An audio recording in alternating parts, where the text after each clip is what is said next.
The marble halls of the Princeton Law School reception area gleamed under crystal chandeliers. Around me, catering staff in pressed black uniforms rushed with trays of hors d'oeuvres, none of them realizing that the woman in a modest navy suit was about to preside over half their children's future cases. First time working the honors reception, a kind server named Maria asked, noticing my quiet observation of the room. The Blackwells can be quite demanding. Ah yes, the Blackwells. My son James was dating their precious daughter Catherine, whose father happened to be a managing partner at one of New York's most prestigious law firms. The same man who'd been questioning my son's pedigree at every turn. Something like that, I said, adjusting my simple pearl earrings, the ones I'd worn while sentencing their firm's former client in a landmark corruption case last month. They hadn't recognized me then either. The kitchen was chaos incarnate. In the center, Catherine Blackwell stood in a designer dress that probably cost more than a public defender's monthly salary, berating a trembling server. No. The Supreme Court justices specifically requested their water at exactly 42 degrees. This is practically room temperature. Her voice carried that particular tone of practiced disdain only old money could perfect. Is there a problem? I asked mildly, stepping forward. Catherine spun around, her perfectly styled hair swishing. Who are you? Where's your uniform? Sarah Martinez, James's mother. I watched recognition flash across her face, followed quickly by barely concealed contempt. Oh yes.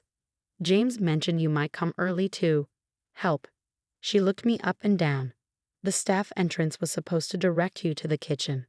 They did an excellent job, I said, enjoying her confusion at my lack of embarrassment, though I admit I expected to be greeting the justices with my son. Richard Blackwell, Catherine's father, chose that moment to stride in, his Italian leather shoes clicking against the tile. I recognized him from the countless society pages he graced, usually while announcing another high-profile case win. Katie, darling, Justice Williams has arrived and oh, his smile could have frozen hell. You must be James's mother. The one from, where was it again? The Bronx Supreme Court. I supplied helpfully, watching him misinterpret my answer exactly as expected. Yes, well, he waved dismissively. Catherine, we've arranged for the help to stay in the kitchen during the main reception. Wouldn't want to overwhelm the justices with too many unfamiliar faces. I bit back a smile, remembering him making the exact same nervous expression during his firm's arguments before my bench last month. How thoughtful. Mother, James's voice carried across the kitchen. My son, handsome in his graduation robes, looked every bit the feature legal star he was destined to become. Unlike the Blackwells, he'd earned his place through merit rather than money. James, darling, Catherine rushed to him. I was just helping your mother find her place. My son's face darkened. In the kitchen, Kate? We talked about this. It's fine, I said softly. I'm quite comfortable here. Richard Blackwell straightened his tie. Yes, well, given your background, we thought you prefer something less formal. After all, not everyone is equipped to handle conversations with Supreme Court justices. James stepped forward, but I caught his eye. The slight shake of my head was enough. He recognized my courtroom face, the one that had preceded countless guilty verdicts. Perhaps, I said, we should focus on the reception. I believe I hear Justice Williams discussing the Martinez decision from last month's federal circuit. Right on cue, through the kitchen doors came the distinguished voice of Justice Williams. Where is Sarah? I was hoping to congratulate her on that brilliant opinion. Completely revolutionizes our approach to corporate accountability. Richard Blackwell's face froze. Sarah? Judge Martinez? A young clerk poked his head into the kitchen. Justice Williams is asking for you. He wants your input on the corporate fraud guidelines. The look on Catherine's face was priceless. Judge. Federal Judge Sarah Martinez. I corrected gently, smoothing my suit. Though I do appreciate your concern about my ability to handle conversations with the Supreme Court, I only argue before them. Oh, every other month or so. Richard Blackwell had turned an interesting shade of gray. But you, the Bronx Supreme Court, was where I started 20 years ago, I finished, before becoming the youngest federal judge in the Second Circuit. Your firm appears before me quite regularly, Mr. Blackwell, though you seem to send your junior partners more often than not. Catherine's perfect composure cracked. But you let us think. You were. The help? I raised an eyebrow. Yes, I did. Consider it a lesson in judgment and the dangers of assumption. Now, shall we join the reception? I believe Justice Williams is waiting. As I walked past the shell-shocked Blackwells, Maria, the server, caught my eye and gave me a subtle thumbs up. I winked back, making a mental note to recommend her daughter for our court's internship program. James fell into step beside me. You knew this would happen. Sometimes, I said, straightening his graduation robes, people need to learn their lessons in memorable ways. Besides, watching Richard Blackwell realize he's been condescending to the judge who's about to hear his firm's biggest case next week. Priceless. And Catherine. I study my son's face carefully. That depends on whether she learns from this, though I suspect she'll need more than one lesson about judging books by their covers. As we entered the main reception, Justice Williams boomed, Sarah, brilliant opinion on the Martinez case. Simply brilliant. Tell me, how did you anticipate the corporate structure loophole? I smiled, feeling the Blackwell stares burning into my back. Actually, Bill, that insight came from my early days working as a night janitor at the courthouse while putting myself through law school. Sometimes the best understanding of the law comes from seeing its effects on every level of society.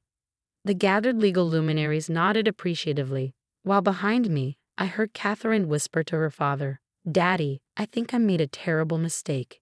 Indeed you did, I thought, accepting a glass of champagne from a passing server. But perhaps there was hope for her yet. After all, I didn't become a federal judge by believing people couldn't change. The next hour unfolded like a masterclass in social discomfort. Richard Blackwell, who'd spent the past 6 months telling everyone his daughter was marrying into new legal royalty, now watched helplessly as his colleagues connected the dots between his future in-law and the federal judge he'd been actively avoiding in court. Judge Martinez, a senior partner from his firm, approached, champagne glass trembling slightly. We had no idea you were James's mother. Richard has been unusually modest about the connection. Has he? I smiled, enjoying Richard's visible perspiration. How unlike him, especially given his passionate arguments against my ruling in the Winston case last spring. Though I primarily heard those through his junior associates, of course. The senior partner's face tightened. Everyone in the legal community knew Richard had dumped that case on his subordinates after my preliminary ruling went against his client. Richard, you never mentioned you had such personal insight into Judge Martinez's perspectives. Catherine, still wearing her designer dress but with considerably less composure, hovered at the edges of conversations, watching her carefully cultivated social network realign itself around the new reality. The daughters of other legal dynasties, who previously followed her lead in snubbing James of humble background, now competed for his attention. James, she caught his arm as he passed. I need to explain. Explain what, Kate? My son's voice was quiet but carried the same steel I often use from the bench. Explain how you told your friends my mother couldn't afford a proper dress for the reception. Or how you suggested I distance myself from my embarrassing background to better fit into your world. I pretended not to listen while chatting with Justice Williams, but I caught Catherine's flinch. I didn't know. That's worse, James cut in. You didn't know she was a federal judge, so you thought it was okay to treat her like she was beneath you. What does that say about how you view people who actually work in service jobs? Maria, the kind server from earlier, passed by with a tray. Catherine's face flushed as she recognized her from the countless times she'd snapped at her during previous events. Catherine's carefully applied makeup couldn't hide her growing distress. James, please. We can fix this. Fix what? A new voice joined the conversation. Margaret Blackwell, Catherine's mother, arrived with the precise timing of someone who'd been waiting for the right moment to pounce. Catherine, darling, we need to discuss damage control. Do you realize half the judges in this room have heard about your little kitchen incident? I decided to take pity on them, or perhaps set up an even more valuable lesson. Mrs. Blackwell, I turned from my conversation. Perhaps we should discuss this somewhere more private. The donors' lounge should be empty. The Blackwells followed me like condemned prisoners to their sentence. Once inside the luxurious lounge, Margaret immediately went on the offensive. Judge Martinez, surely we can come to an understanding. Richard's firm has several major cases pending in your court. Are you attempting to negotiate with a federal judge, Mrs. Blackwell? I kept my voice mild, but both women paled. Because that would be highly inappropriate, wouldn't it? I didn't mean. No, I said softly, you never mean it, do you? You never mean to be cruel to service staff or to judge people based on their perceived social status or to teach your daughter that human worth is measured by bank accounts and family connections. Catherine sank into a leather chair. I'm sorry, she whispered. I know it doesn't help, but I am truly sorry. Actually, I took a seat across from her. It does help, but only if it's the beginning of real change, not just damage control. Margaret remained standing, her perfectly manicured hands clasped tightly. What do you want from us? Want? I raised an eyebrow. Mrs. Blackwell, I have everything I could want. A fulfilling career, a wonderful son, and the satisfaction of knowing I earned every step of my success. The question is, what do you want for your daughter? Catherine looked up, mascara slightly smudged. What do you mean? I mean, do you want her to continue believing that worth is measured by designer labels and social connections? Or do you want her to understand what real strength and character look like? I don't understand, Margaret began, but Catherine interrupted. You want me to work for it, she said slowly. Like you did. Like James does. I smiled, seeing perhaps the first genuine insight from her all evening. My first job was cleaning courtrooms at night. Know what I learned there? That the person emptying your trash bin at 2 a.m. might be studying for the bar exam. That the server you snapped at might have a daughter in law school. That character isn't inherited with trust funds. It's built through understanding and respecting every person's dignity. But what can I do? Catherine asked, and for the first time, I heard real desperation to learn in her voice. Well, I said, the Legal Aid Society is always looking for volunteers, and I believe the Courthouse Daycare Center needs reading tutors for the children of defendants who can't afford childcare during their trials. Margaret gasped. Catherine can't possibly. I'll do it, Catherine cut in. Both programs, and I'd like to apologize to Maria and all the other staff I've been horrible to. Catherine, her mother protested. No, mother. Catherine stood, straightening her spine. Judge Martinez is right. I've been awful, we all have. And if I want to deserve someone like James, I need to become someone worthy of respect, not just someone who demands it. I studied her face, seeing perhaps the first crack in the perfectly crafted social facade. You know this won't be easy. Your friends won't understand. Your parents' social circle will talk. Let them, Catherine said firmly. I'd rather be known for doing something meaningful than for being mean to people who serve me drinks. Margaret sank into a chair, looking shell-shocked. Your father will never understand. Then perhaps, I suggested, it's time for Mr. Blackwell to spend some time in his firm's pro bono department. I hear they're terribly understaffed. As we returned to the reception, I watched Catherine walk straight to Maria and ask for a moment of her time. The apology wasn't perfect. Years of ingrained superiority don't disappear in one evening. But it was a start. James appeared at my elbow. You're giving her a chance. I'm giving her an opportunity, I corrected. Whether it becomes a chance depends on what she does with it. And her father's case is in your court. I smiled. Will be heard with the same impartiality I show all cases.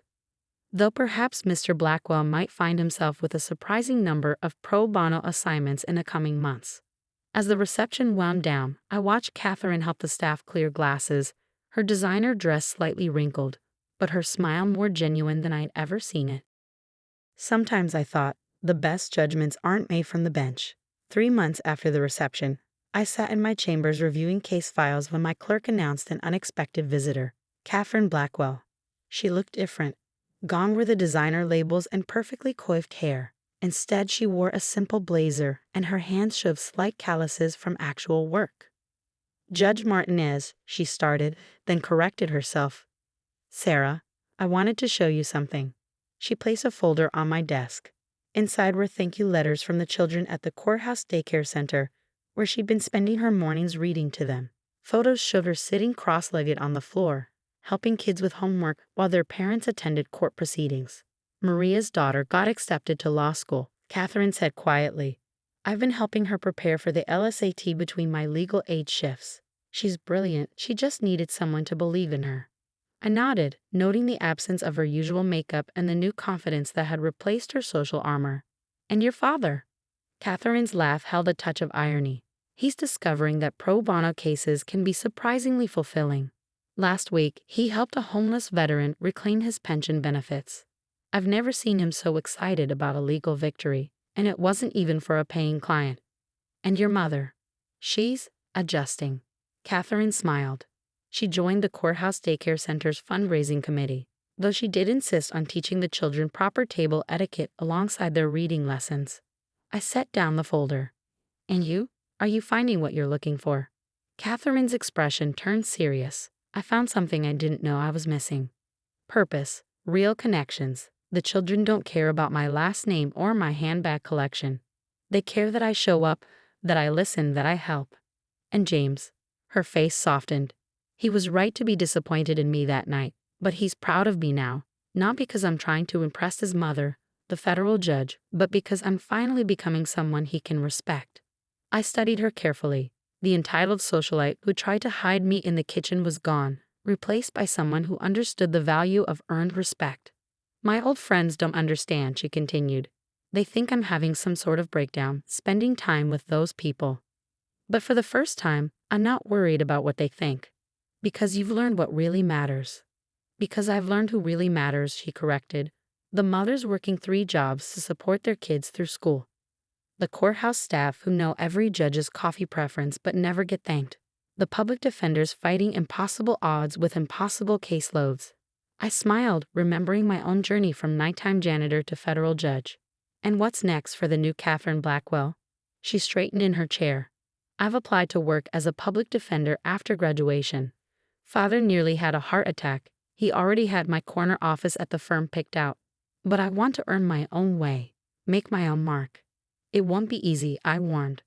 The pay is low, the hours are long, and the work is heartbreaking. I know, she said simply. But thanks to that night in the kitchen, I finally understand that the hardest paths often lead to the most meaningful destinations. As Catherine left my chambers, I thought about power and privilege, about kitchens and courtrooms, about the lessons taught in unexpected moments. James appeared in my doorway. Mom? Ready for lunch? Let me guess, Catherine told you she was coming. He grinned. She wanted you to know the lesson stuck, that she's changed. No, I corrected, gathering my robes. She's changing, and that's even better, because it means she's doing it for herself, not for us. As we walked to lunch, passing Maria's daughter studying law books in the courthouse library, I remembered another young woman who'd once cleaned these halls while dreaming of something more. Sometimes the best verdicts are the ones that transform lives rather than just judge them. And sometimes the biggest changes start in the smallest places, like a kitchen at a law school reception, where an entitled young woman learned that true worth isn't about where you stand, but how you treat those around you.